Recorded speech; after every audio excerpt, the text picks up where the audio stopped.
Добро утро и од мене. Вторник е, надвор времето е прилично хаотично. Ако не мора да излегувате во сообраќај, не правете го тоа, бидејќи многу ќе патувате, но како и да е, доколку сте дома или на работа, не следите, тогаш сигурно ќе бидеме на многу убава едукација, би рекол денес. Посебно што ќе зборуваме за храна, ќе зборуваме за јадење и ќе зборуваме за како сето тоа да биде убаво, вкусно и пред се најважното да биде здраво.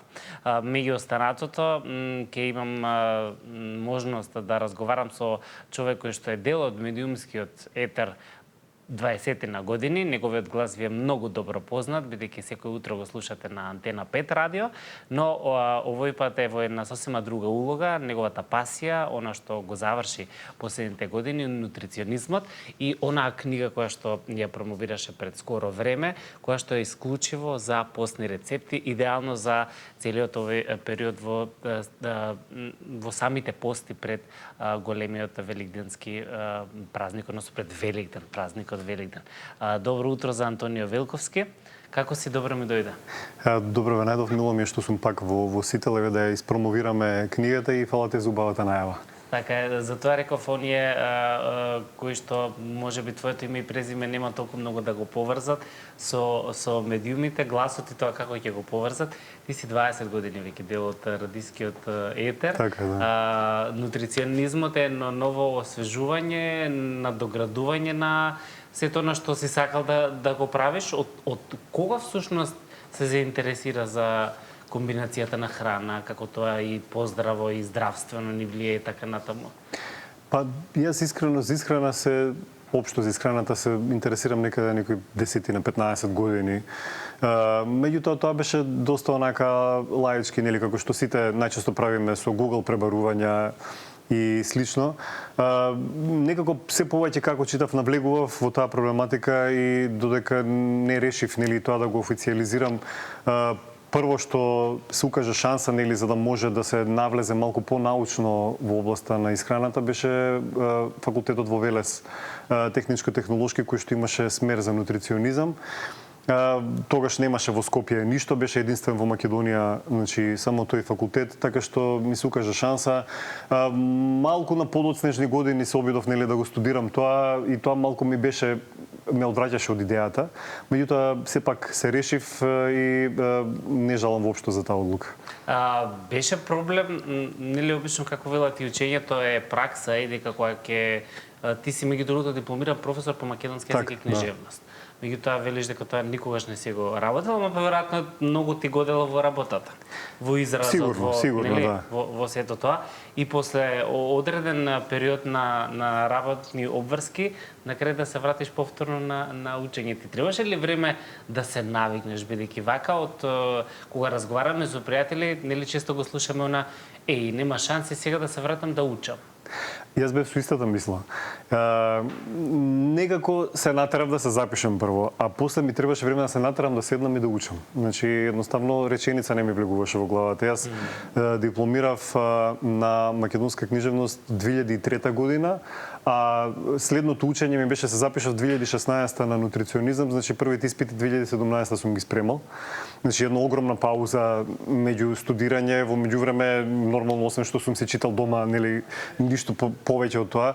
Многу ми беше тешко пак да почнам да учам, посебно што беше област што воопшто не ми е ни позната, затоа што, нели, се изучуваат доста медицински, технолошки предмети, хемии и слично. Нешто сосема друго од она што си го учел воопшто. Да, комплетно. Јас никогаш не сум бил нити по хемијата, нити нешто, да речеме, во основно или во средно. Така што ми беше голем шок и, да не кажем, едно 100 пати ќе се откажував, ама сепак не се откажав и продолжив понатаму. Што те натера да не се откажеш?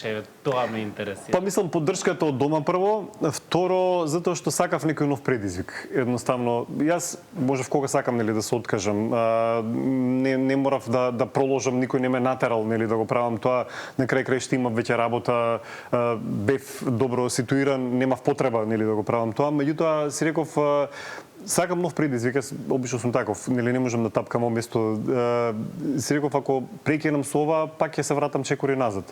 И таа мисла некако ме водеше напред. Значи никогаш не е доцна, тоа не е воопшто доцна. Јас нели? имав скоро 40 години тогаш кога почнав 38-9 колку сум имал.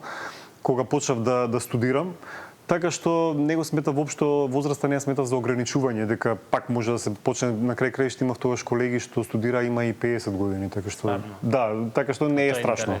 Тоа е интересно. Да, па мислам дека и времето на корона направи многу луѓе да размислуваат во сосема друг правец, да променат апсолутно нивната професија. Мислам, нели да работеле едно, а подоцна да учат или да започнат со сосема нешто неврзано. Да, па доста се отворија тогаш нели можности со ова онлайн работење, со пласирање на социјални медиуми за човек што сака да работи, еве на пример нутриционизам. Добро да може да се изрекламира, што реално е бесплатно на социјалните медиуми, нели условно речено бесплатно.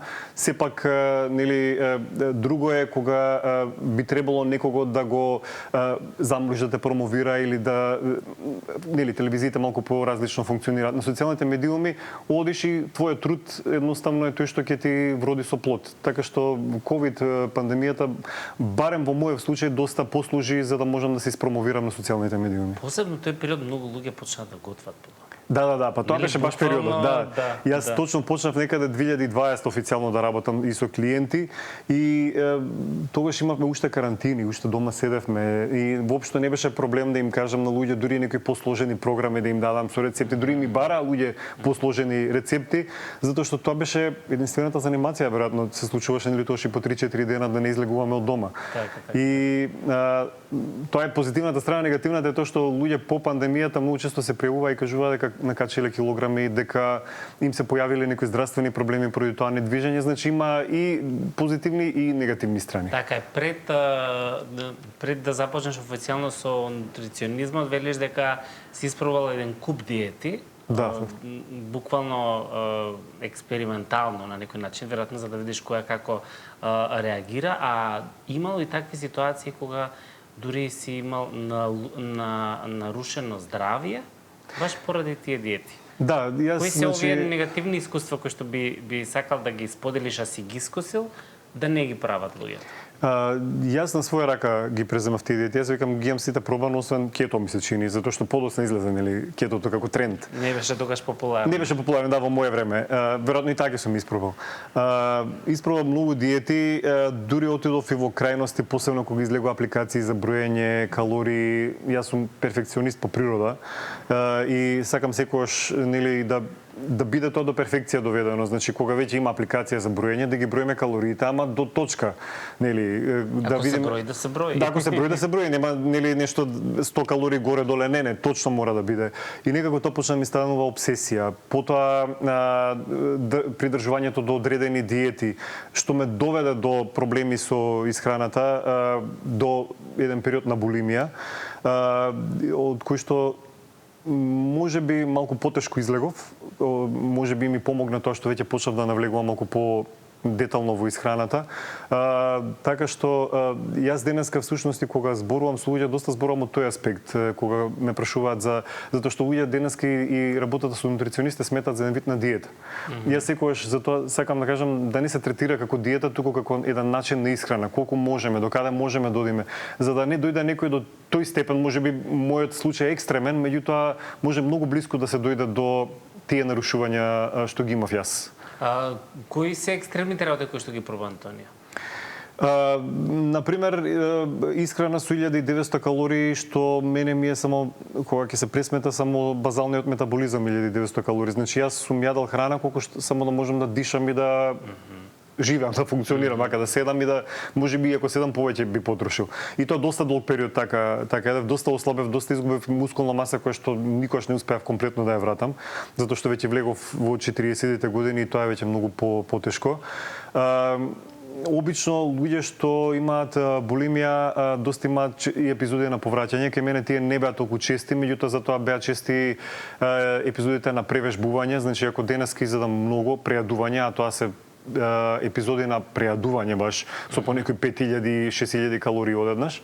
Што е веројатно шок кога секојдневно голем несуваш шок, максимум да. 2000. Меѓутоа често се случува кај луѓе ете од мојот тип, значи што долго време си забрануваат некоја храна или се на прениски калории, по одреден период да имаат потреба баш да се испрејадат неконтролирано, посебно кога никој не ги забележува или така нешто.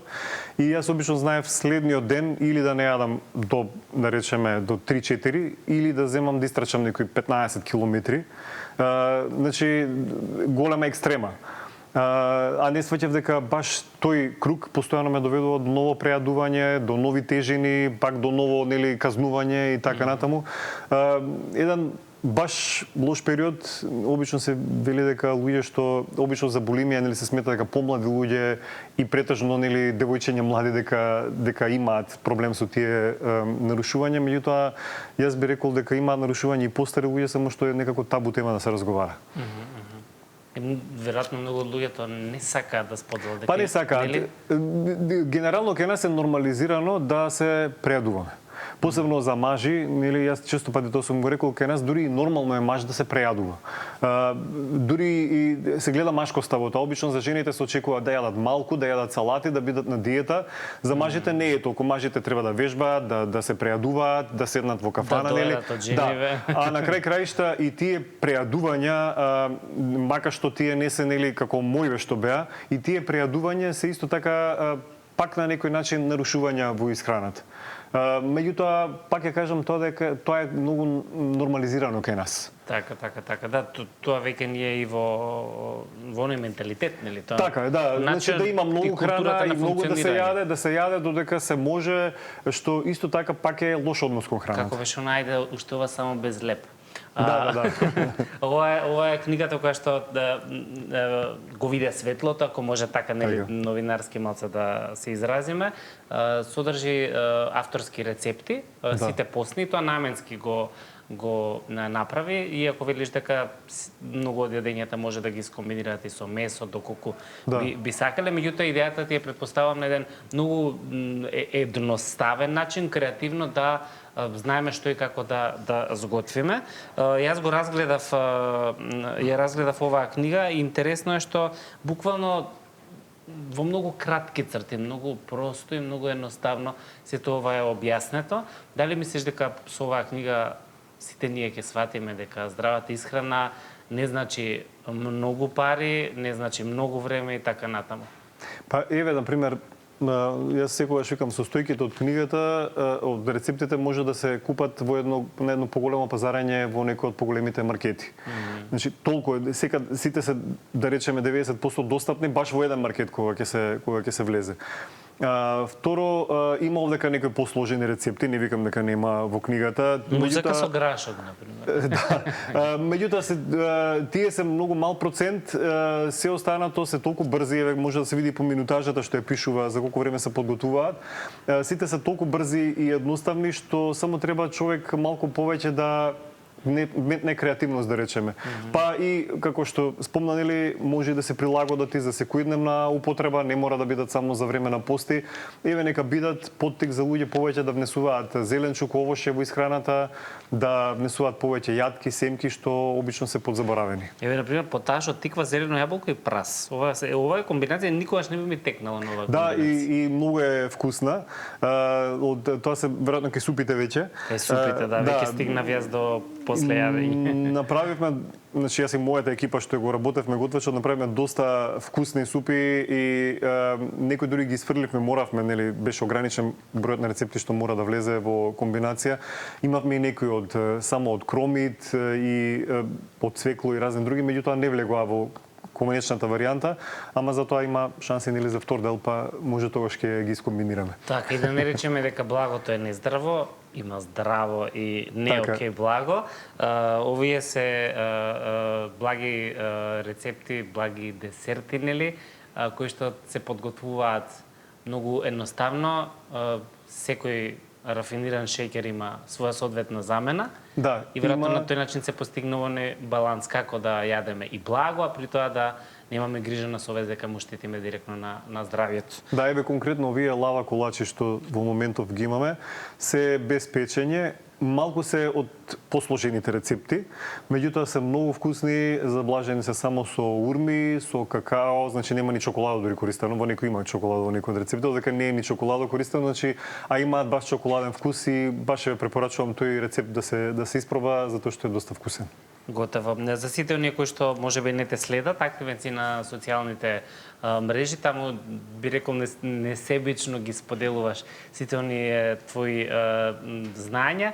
Има ли рецепт кој што не си очекувал, имало толку многу прегледи, прашања за него, нешто што можеби едноставно, толку многу те изненадило и тебе? Интересно со социјалните медиуми, тоа што се надеваш дека ќе успее, знае да помине просечно, а тоа што не се надеваш ќе помине бум ќе направи.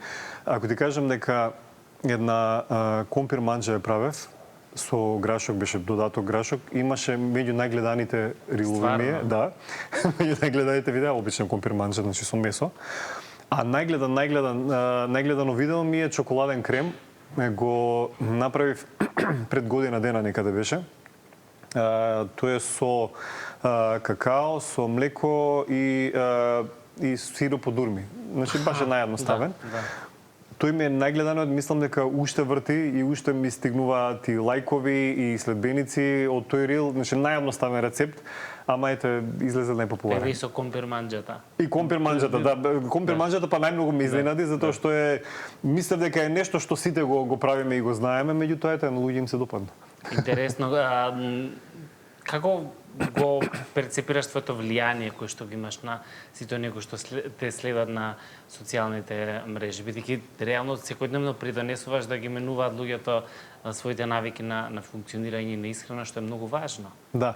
Вака, јас мислам дека на многу луѓе сум им помогнал, дали лично кога ми се обратиле како клиенти, дали преку социјалните медиуми, затоа што тоа и ми го пишале.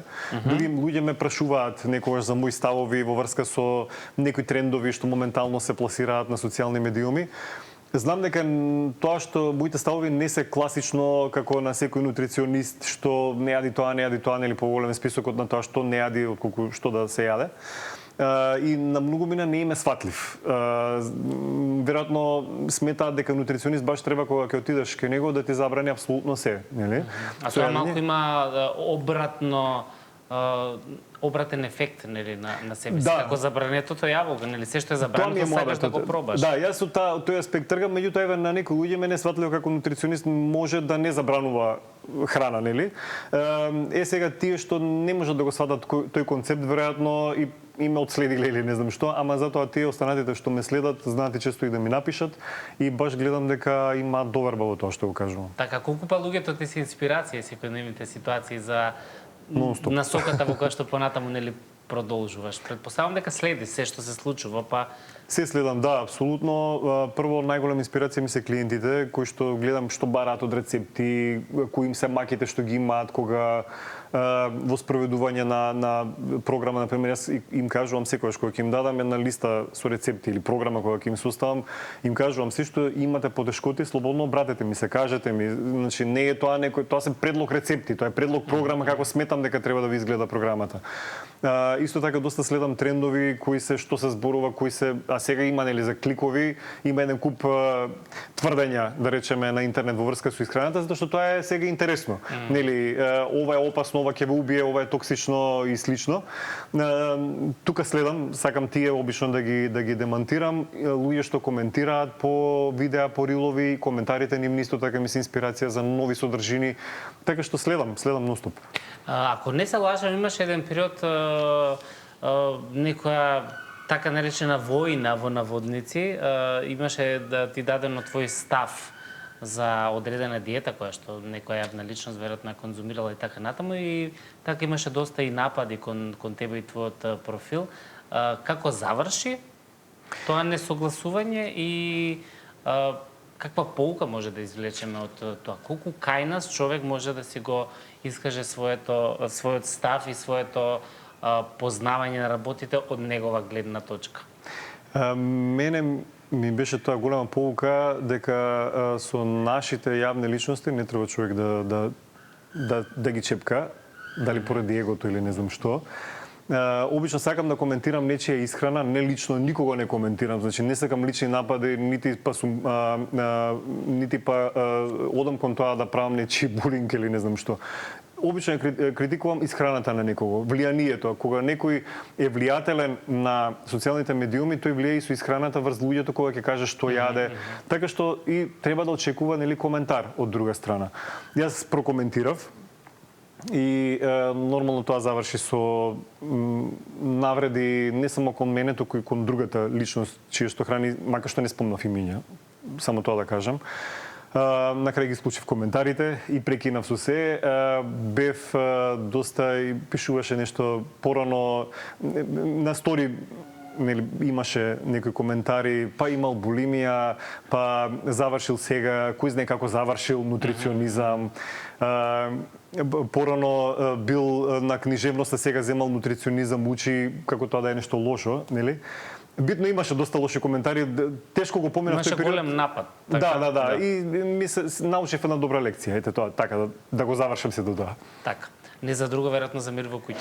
Па да, за тоа подалеку од, да речеме, тоа како се хранат нашите инфлуенсери и звезди, подобро, ете има еден куп видеа на странски инфлуенсери на TikTok, може да се симне некој видео, да се искоментира, да биде добар пример за луѓе кои што ги следат, дали е тоа добро или лош начин на исхрана. Така, како успеваш со двете професии на некој начин, како радиоводител и како нутриционист? Денот ти почнува многу рано, се синхронизираш со сето тоа, со време, со трка со време. Со трка со време, да, со трка со време. Многу тешко со оглед до тоа дека нели сум и семеен човек, да бидам искрен тешко, затоа што почнувам нели со радиото и после остатокот од денот сум нутриционист, посебно што нели тоа е мој сопствен бизнис.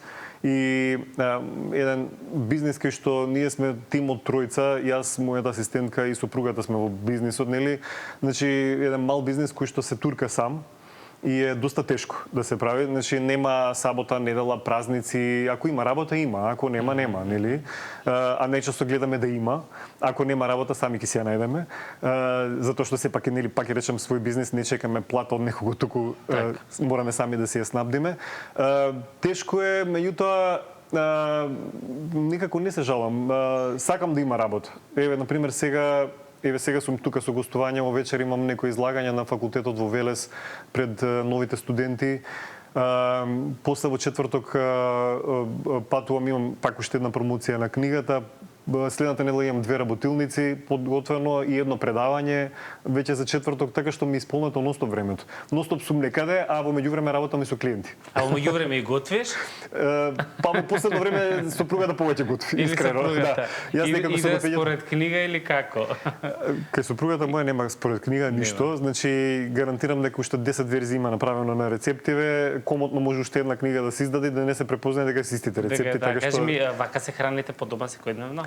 Па јас редовно, не со постни рецепти исклучиво, јас не со постни, значи јас во 100% така се хранам на тој начин.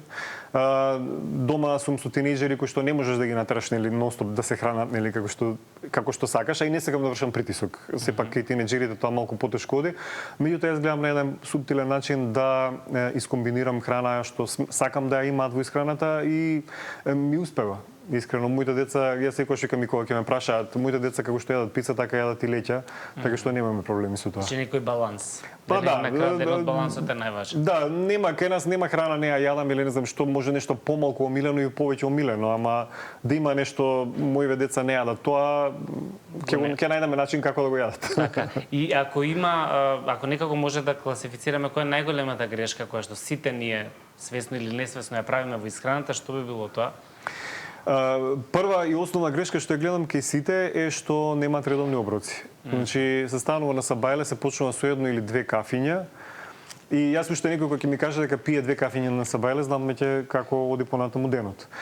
Друга грешка е храна за опуштање или храна од занимација. Сум слушал реченици, многу сакам навечер да си пуштиме Netflix и да нешто да јадеме. И сега да, што и да е, не мора да е чипс, пуканки, нека бидат здрави, благи или не знам како, бадеми, една рака, што и да е. И јас секогаш ги прашувам луѓе, викам, а ви се јадели тогаш? Не, тоа е веќе јадење по асоциација, од навик.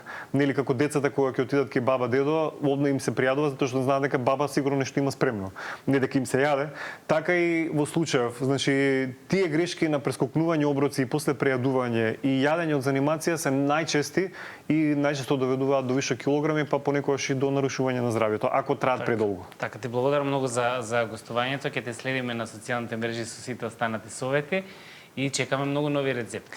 Сигурно ќе има, малку да подзаборавам како беше со книгава, со работата, па веројатно ќе има уште доста. Фала ти многу. За крај на денешното издание, Викторија Лоба, Херој, а вие се гледате утре со Јелена, останете на сито.